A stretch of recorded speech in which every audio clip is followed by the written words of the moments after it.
Бегім, Садриддин, Синан үшеуі кешкі ас ішіп отырды. Пойраз бен Айшагүл бегімнің үйіне келді. Пойраз кіріп келіп, мұнда не болып жатыр деді. Бегім, ештеңе, біз кешкі ас ішіп отырмыз деді. Айшагүл, аға, сөйлесейік деді. Садриддин, сөйлесетін ештеме жоқ деді. Бәрін бүлдіріп алып, енді менің бұрынғы әйеліме қырындап жүрсің бе деді Пойраз. Тіліңді тарт деді Садриддин. Бегім, есің дұрыс па, мен өзім шақырдым оны деді. Айшагүл, менің ағамнан не керек саған деді. Бегім, кешіріңдер, үйіме қонақ шақыру үшін сұрау керек екенін білмеппін деді. Синан, ұрыспаңдар деді. Пойраз, Синанға көлікте күт деді. Бегім, баламды қайда апарасың деді. Пойраз, менің балам мына адаммен бір үйде қала алмайды деді.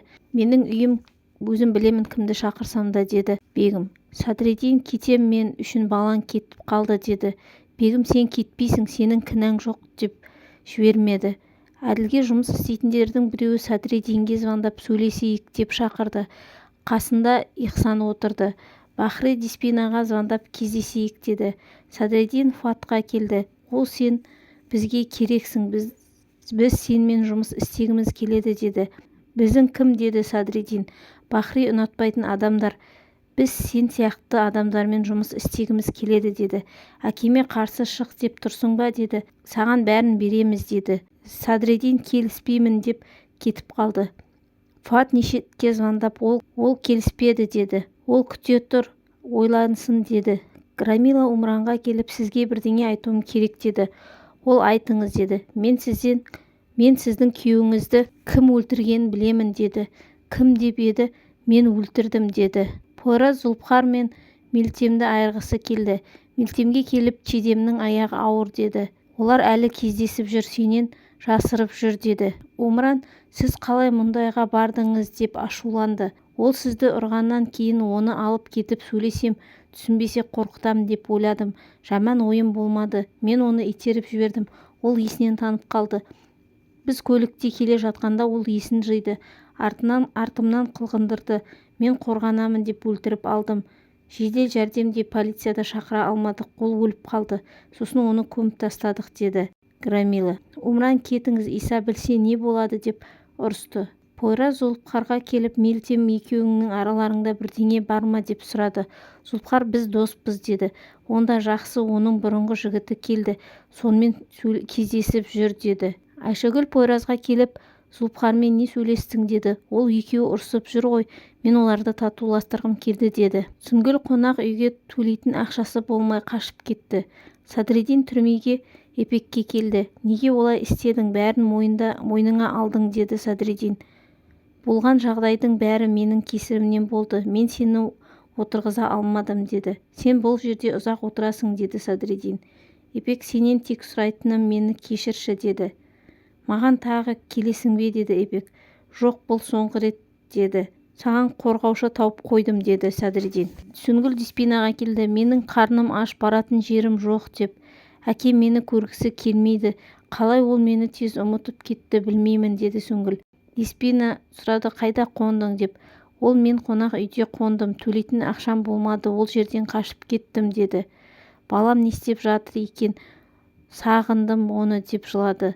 Бахри жақсы қарап жатыр балаңа, уайымдама деді.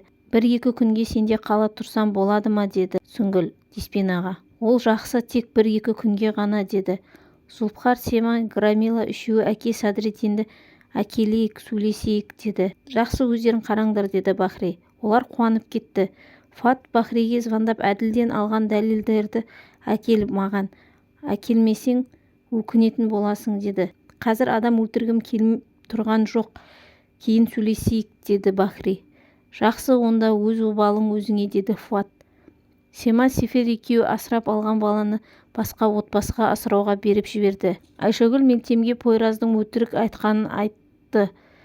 Зұлпхар звондап Айшагүлден Мелтем жайлы сұрады. Ол, Пойраз айтты ма? Ол өтірік айтады. Сен қызды қатты ренжіттің. Оған тосын сый жаса деді. Зұлпхар Мелтемнің үйінде оған романтикалық кешкі ас дайындады. Нешет Айшагүлге келді. Бір досым фирмасына жұмысқа шақырды. Соны сенімен ақылдасайын деп едім деді. Фуаттың адамдары Айшагүлдің емханасына келіп, тұрмыз деп звондады. Не істеуге білесіңдер ғой деді Фуат. Олар иә деді. Пойраз Айшагүлге звондады. Не істеп жатырсың деді. Нишет келді деді. Не керек оған деді Пойраз. Жұмыс жайлы сөйлескісі келді деді. Фуаттың адамдары емханаға от лақтырды. Пойраз не болып жатыр деді. Біреу емхананы өртеп жатыр деді Айшагүл. Айшагүл емханада науқастар бар деп оларды құтқаруға жүгірді. Пойраз Айшагүлге келе жатып жедел жәрдеммен өрт сөндірушілерді шақырды. Айшагүл науқастарды құтқарып жүрді. Айшагүл қайдасың деп іздеп жүрді. Пойраз келді. Айшагүл қалайсың деді. Нишет мен біреуін танимын, ол әкеме жұмыс істеген, бәрін ойластырған, Айшагүлді өлтіргісі келеді деді. Айшагүл Нишет болмағанда мен өлтіретін едім деді. Сема Садриддинге келіп, әкең сені жақсы көреді, бегімге жолама, әкеңмен татулас деді. Сүңгіл баласын ойлап жылап отырды. Умран күйеуін ойлап жүр, баланы кім қарайып жатыр деп жылады. Сүңгіл полицияға звондап Бахриге шағым түсіремін деді. Нишет, Бахри, Пойраз үшеуі сөйлесіп тұрды. Бұл адамдар тынышталмайды деді Нишет. Олар таспаларды алғысы келеді деді Бахри. Мені қорқытты, Фуат кездесуге шақырды деді. Біз өзіміз оған барамыз деді Бахри. Әке үйде бол, мен өзім барамын деді Пойраз. Нишет, мен де сенімен бірге барамын деді. Пойраз жоқ деді. Сема Садриддинмен келді. Мен сендерге қонақ әкелдім деді. Асылы Милахатты полковникке әкелді.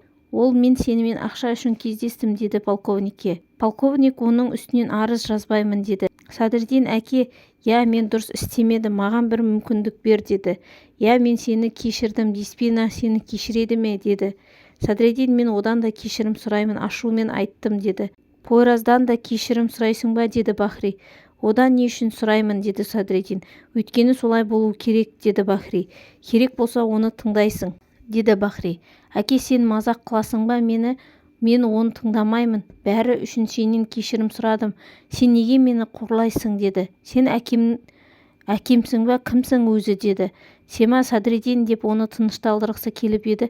Жапшы аузыңды, неге сені тыңдадым деп Семаға ұрсып жіберді. Алып кетіңдер оны деді Бахри ашуланып. Садриддин, сендерге әлі көрсетемін деді Садриддин. Айшагүл, әке, неге ол Пойразды тыңдау керек? Не ойлағандарың бар? Ол сендерді жек көріп кетеді деді. Әке, өз балаңмен жауласасың ба? Оған Пойразды айдап салғың келеді ме? Деп ашуланып шығып кетті Айшагүл. Нишетке керегі сол еді. Ол қуанып тұрды. Пойраздар Әділдің адамдарына келді. Нишет Айшагүлге келді. Айшагүлдің емханасына өрт қойған адам қолын көтерсін деді Пойраз. Бахри қорқып кетіп сендерді жіберді ме? Деді Фуат. Олар әкем ешкімнен қорқпайды деді. Бахриге Пойраз туған баласындай деді. Оның баласы Садриддин емес пе деді олар. Садриддин келді. Олар орындарынан тұрып қарсы алды Садриддинді. Таң қалып тұрсыңдар ма деді Садриддин. Нишет Айшагүлге әкемнің адамдары Садриддинді тауып алып ұсыныс жасаған, ол келіскен сияқты деді. Бұның бәрі Нишеттің жоспары. Садриддин біздікі болады. Енді Пойразды алып тастау керек деді. Ол қалай деп сұрап еді. Сендер Айшагүлді өртейсіңдер, мен оны құтқарамын деді. Сүңгіл полициямен Бахридің үйіне баласын алуға келді. Енді мына адамдармен қандай да бір мәселе болса, менімен сөйлесесіңдер деді Садриддин. Бәрі түсінікті деді Пойраз. Полиция сізге шағым түсті. Сіз баласын бермей отырсыңыз ба деді Бахриге. Сенде ұят жоқ па деді Сүңгілге Бахри. Енді не істеуім керек? Ұлымды туу үшін қаншама күш жұмсадым деді. Айшагүл, ағам қалай олай істеді? Әкемді сатып кетті деді. Нишет Пойраз үшін, ол өзінің орнын Пойраз алып кетті деп ойлады деді. Сүңгіл Бахриден баланы алып кетті. Пойраздар келді. Бахри, не істедіңдер? Шештіңдер ме деді. Олар ештеме істей алмадық деді. Неге, кім кедергі болды деді ол. Сема, әке, ол жерде Садриддин болды деді. Бахри, не айтқың келіп тұр деді. Пойраз, ол олардың жағында деді. Бахри Семаға дәлелдерді алып тергеушіге апарып бер деді. Бахри оларға звондап, сендер үлкен қателік жіберіп жатсыңдар, бұған Садриддинді араластырмау керек еді деді. Олар, ол өзі келді. Оған біз кінәліміз ба? Дұрыстап тәрбиелеу керек еді деді.